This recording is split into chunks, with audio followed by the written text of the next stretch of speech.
কারিমুল্লাহ জিহাদি হুজুরের আবারও নতুন ওয়াজ নিয়ে চলে এলাম, আসুন শুনে নিই কি বলছে। কুরবানি দিল। হে 8 নম্বরের মুসলমান, জবাব চাই, জবাব দাও। জবাব তোমাদের দিতে হবে।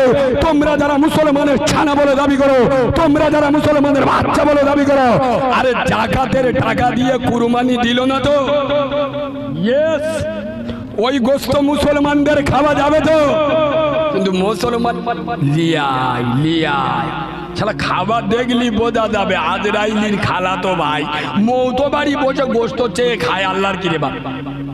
আরে হ্যাঁ না না, হ্যাঁ না না, আমার সোনার আব্বা দুটো পায়ে ধরে বলে যাচ্ছি, নিজেকে সাফ করুন।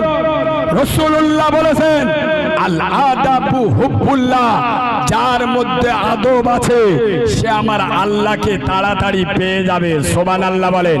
চলেন মদিনার মসজিদ নববীতে